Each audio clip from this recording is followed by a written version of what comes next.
आज कोचिंग संचालक खान सर के ऑफिशियल एक्स अकाउंट पर पटना पुलिस ने केस दर्ज कर लिया है। सोशल मीडिया पर खान सर की गिरफ्तारी की अफवाह का मामला गर्मा गया है। पटना पुलिस ने Khan sir global study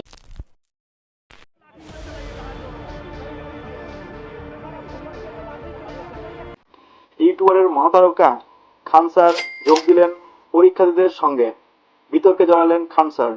multiple दिन में होगा, कभी कहेंगे हम लोग आखिरी दिन में भी चेंज कर सकते हैं, सचिव कुछ और बोलेंगे, अध्यक्ष कुछ और बोलेंगे, बाहर मीडिया में कुछ और आएगा।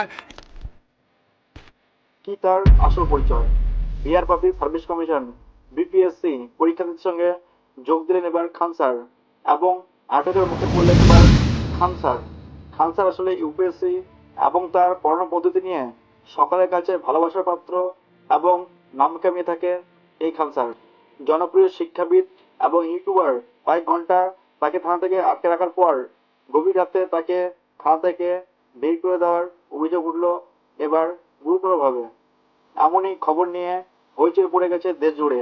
এই বিষয়ে কোনো মন্তব্য করেনি বিহার পুলিশ। শিক্ষা ব্যবস্থার পরিবর্তনের বিরুদ্ধে বিক্ষোভ করছেন বিপিএসসি পরীক্ষার্থীরা। তাদের দাবি নির্দিষ্ট সময়ে প্রশ্নপত্রের পরীক্ষা নিতে হবে সকলের। সেই বিক্ষোভ সমাবেশে যোগ দিলেন খান স্যার। বিক্ষোভ লাগাম ছাড়ার মুহূর্তে সেখানে পৌঁছে পাটনার এক্সিকিউটিভ ম্যাজিস্ট্রেট এম.এস. খান। পরীক্ষার্থীদের বিক্ষোভ থামানোর আবেদন করেন তিনি।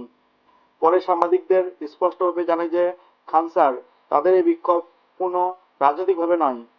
যারা পরীক্ষার্থীদের সঙ্গে কথা বলবে তাদের সঙ্গে কথা বলতে চাই তারা। তিনি এও বলেন যে তাদের এই প্রতিবাদ অসাংবিধানিক নয় এবং পুলিশ পরীক্ষার্থীদের আটকাচ্ছে। তাদের সন্তানরাও পাটনায় পড়াশোনা করেন। তিনিও বলেন, আমরা কোনো রাজপথে প্রতিবাদ করছি না, আমরা সাংবিধানিকভাবে ধর্মস্থলে প্রতিবাদ করছি। এবং কি পরীক্ষার ফর্ম পূরণের দিন বাড়ানোর আবেদন করেন খান স্যার। তার দাবি সার্ভারের সমস্যার কারণে কিছু পরীক্ষার্থী ফর্ম জমা দিতে পারেনি।